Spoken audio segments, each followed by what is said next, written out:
Assalamualaikum warahmatullahi taala wabarakatuh. Di sini di video kali ini saya akan menerangkan tentang materi Quran hadis untuk tugas UTS dari Ustadz Rohmanan tentang kajian Al-Quran dan hadis. Saya di sini akan membahas tentang hukum-hukum bacaan roh. Terima kasih. Oke. Assalamualaikum warahmatullahi taala wabarakatuh. Bagaimana kabarnya anak-anak pagi hari ini? Sehat semuanya? Sehat, Alhamdulillah, terima kasih. Sehat semuanya. Saya mau absen kehadiran nih. Ini beberapa kok ada yang tidak masuk. Ayo, kenapa? Rofik mana Rofik? Sakit. Ya, kita doakan agar lekas sembuh. Maya di mana Maya? Oh, Maya juga sakit. Doakan semoga lekas sembuh. Oh, Ali katanya ada. Tadi konfirmasi sama Bapak bahwasanya Ali ada urusan keluarga. Oke, cukup sekian untuk absensi kehadirannya. Nah, sebelum kita memulai pelajaran, mari kita berdoa terlebih dahulu agar diberi kelancaran oleh Allah dalam proses pembelajaran kita. Al-Fatihah.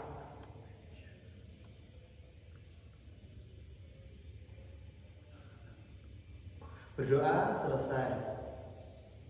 Adik-adik, anak-anak, sebelum kita memulai materi pembelajaran, mari kita ice breaking terlebih dahulu. Kalau ice breaking untuk materi kajian Al-Quran hadis tidak main-main atau apa, mari kita bernyanyi dengan nadom yang kita pelajari, yaitu nadom Hidayatus Sibyan. Oke, sebelumnya mari kita mulai 1, 2, 3. Alhamdulillahil wa shalla rabbuna ala nabiyil mustafa bidina wa alihi wa sahbihi wa man qara sabila litawhidi biman hurira wa haka min tajwidi fi man hurira. Afwan. Oke, teman-teman, adik-adik, pada hari ini kita akan membahas materi tentang apa? Ada yang tahu? Nah, kemarin kita review sebentar untuk pelajaran kemarin, kita membahas tentang idgham. Kalau idgham itu dibagi menjadi dua, idgham bi gunah dan idgham bila gunah. Idgham sendiri memasukkan dengan mendengung kalau bi gunah, tapi idgham bila gunah memasukkan tanpa mendengung. Nah, itu adalah review materi kemarin, yaitu tentang bacaan idgham. Sekarang kita akan mempelajari tentang hukum-hukum bacaan roh. Ada yang tahu bacaan roh? Kenapa hukum bacaan roh kita pelajari? Karena di antara huruf-huruf hijaiyah, hukum bacaan roh itu adalah huruf atau hukum yang paling istimewa. Karena huruf roh selain huruf lam itu adalah huruf istimewa. Karena apa? Roh itu bisa dibaca tebal, bisa dibaca tipis, atau bahkan bisa dibaca kedua-duanya. Oke. Setelah itu, nah, kalau tadi kita membahas tentang roh, kalau dibaca tipis dibaca tarqiq, kalau dibaca tebal dibaca tafkhim, kalau dibaca keduanya itu namanya jawazul wajhain, bisa dibaca keduanya. Nah, setelah itu kenapa kok bisa dibaca tarqiq, tafkhim dan jawazul wajhain? Karena ada indikator, ada sebabnya. Sebabnya itu ketika ada huruf istilah apa enggak? Huruf istilah adalah huruf yang dibaca dengan mengangkat pangkal lidah ke langit-langit mulut sehingga bunyinya terdengar lebih tebal, berat dan tinggi. Huruf istilah itu ada 7 yang terangkum dari lafaz khussadaghtin gif. Ayo ulangi setelah Bapak. Khussadaghtin gif. Ulangi sekali lagi. Khussadaghtin gif, yaitu kha, shod, dot, ghin, po, kof, dan dho. Itu adalah huruf-huruf istilah. Coba ulangi. Yang pertama adalah kho di langit-langit sehingga kelihatannya tebal. Kho, shod, dot, ghin, po, kof, dan dho. Ada berapa? Ada tuh 7. Oke, silahkan dipraktekkan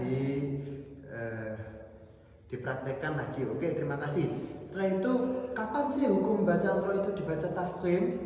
Nah, hukum bacaan roh itu bisa dibaca tafkhim ketika apa? ketika ro itu berharokat fathah atau dhammah seperti qul ya ayyuhal kafirun, al kafirun. Nah, atau ara'aital ladzi yukadzibu biddin.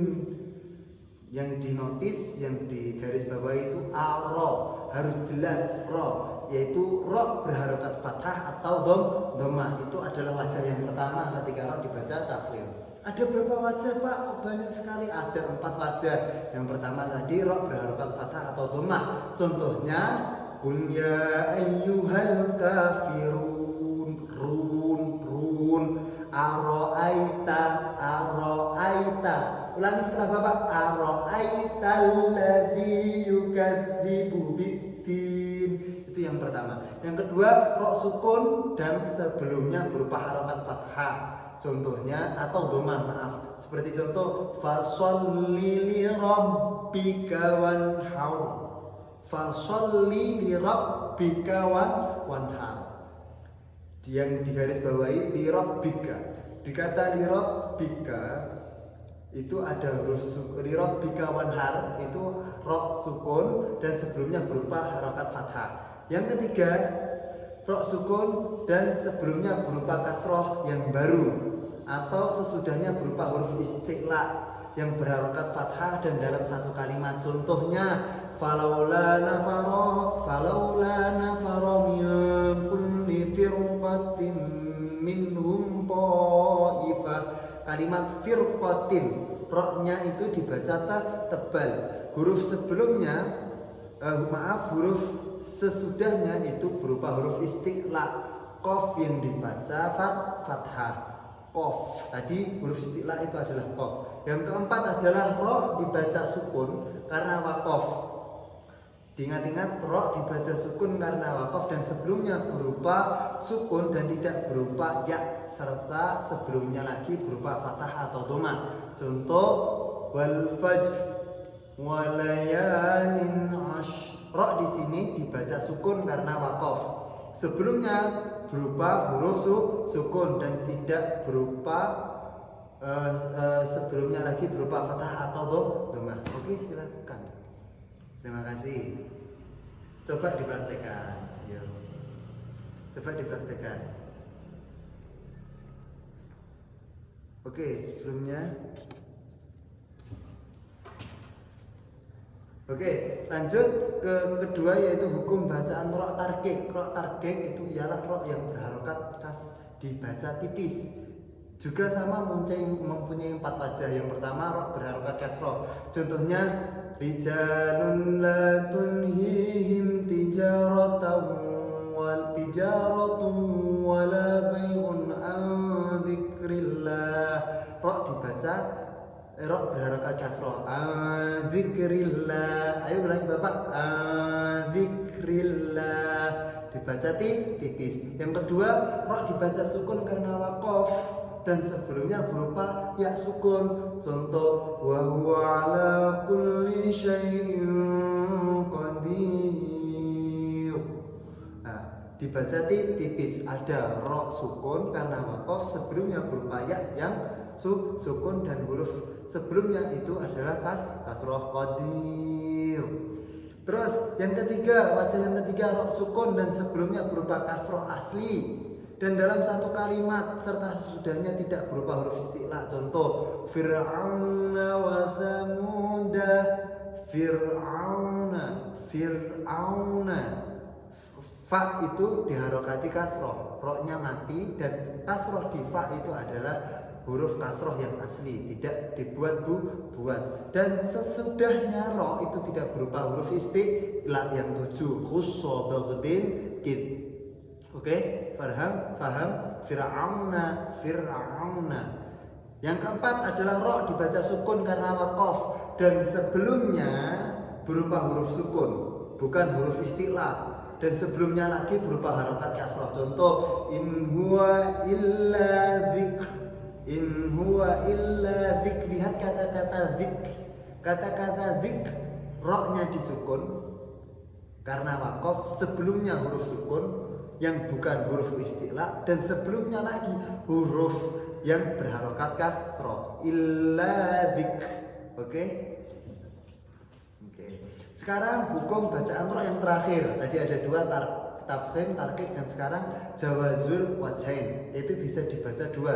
Yang pertama ialah roh sukun dan sebelumnya berupa harokat kasroh asli dan sesudahnya berupa huruf istilah yang dibaca kasroh. Contoh fakana kulli firqin kantongdin azim. Nah, lafaz firqin ini bisa dibaca tipis firqin atau firqin. Firqin itu kan tafkhim tebal, kalau tipis firqin. Oke? Nah, selanjutnya yang kedua, roh dibaca sukun karena wakof dan sebelumnya berupa huruf istilah yang sukun dan sebelumnya lagi adalah huruf yang berharokat kasroh. Contoh waqala dkhulu misr, waqala dkhulu misr. Nah, ini bisa dibaca misr, bisa dibaca misr. Oke. Yang ketiga, hukum bacaan roh yang jawazul wajhain itu adalah roh berharokat kasroh yang sesudahnya ada ya yang dibuang dan dibaca wakof. Contohnya fadzuqu adzabi wanzur, fadzuqu adzabi wanzur.